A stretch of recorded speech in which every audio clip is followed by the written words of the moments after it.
Facebook লাইভে তারাকান্দি বাজার মসজিদের টাকা আত্মসাৎ ও মসজিদের নামে জায়গা ক্রয় নিয়ে মিথ্যা অপপ্রচারের বিরুদ্ধে তীব্র প্রতিবাদ। সম্প্রতি সোশ্যাল মিডিয়া প্ল্যাটফর্ম ফেসবুকের জনৈক ব্যক্তি লাইভে এসে তারাকান্দি বাজারের ইজারা মসজিদের আয় ব্যয় জায়গা ক্রয় প্রক্রিয়া নিয়ে সম্পূর্ণ অসত্য, ভিত্তিহীন এবং বানোয়াট তথ্য পরিবেশন করেছেন। লাইভে মসজিদের আর্থিক ও জায়গা ক্রয়ের দুর্নীতি যে অভিযোগ তোলা হয়েছে তা কেবল কাল্পনিকই নয়, বরং একটি নির্দিষ্ট মহলে হীন স্বার্থ চরিতার্থ করার অপচেষ্টা মাত্র। আমরা এই মিথ্যাচারের তীব্র নিন্দা ও প্রতিবাদ জানাচ্ছি। প্রকৃত ঘটনার প্রেক্ষিতে আমাদের বক্তব্য: নিয়মতান্ত্রিক প্রক্রিয়া। তারাকান্দি বাজারে ইজারা প্রক্রিয়াটি সরকারি সকল নীতিমালা অনুসরণ করে অত্যন্ত স্বচ্ছতার সাথে সম্পন্ন হয়েছে। জনগণের উপস্থিতিতে এবং প্রকাশ্য উন্মুক্ত যাচাইয়ের মাধ্যমে সর্বোচ্চ দরদাতাকে ইজারা প্রদান করা হয়েছে। তথ্য বিকৃতি। ফেসবুক লাইভে মসজিদের আয় ব্যয়ের যে হিসাব বা দুর্নীতির কথা বলা হয়েছে তার সাথে বাস্তব নথিপত্রের কোনো মিল নেই।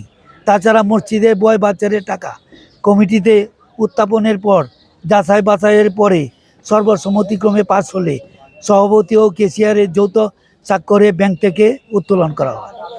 লাইভে কোনো প্রমাণ ছাড়াই মন গড়া বক্তব্য দিয়ে সাধারণ মানুষকে বিভ্রান্ত করার চেষ্টা করা হয়েছে। ব্যক্তিগত আক্রোশ। ধারণা করা হচ্ছে বাজার ইজারা প্রক্রিয়া অংশ নিয়ে অযোগ্য ঘোষিত হওয়ায় অথবা ব্যক্তি স্বার্থ হাসিল করতে না পেরে অভিযুক্ত ব্যক্তি সামাজিক যোগাযোগ মাধ্যমকে ঢাল হিসাবে ব্যবহার করে এই অপপ্রচার চালাচ্ছে। মসজিদের জায়গা ক্রয়।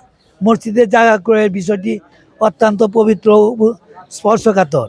এই জমি ক্রয় করার ক্ষেত্রে দাতা, মসজিদ কমিটি এবং স্থানীয় গণ্য ব্যক্তিগুলোর উপস্থিতিতে সকল দালিলিক প্রমাণাদি ও আর্থিক লেনদেন স্বচ্ছতার সাথে সম্পন্ন হয়েছে।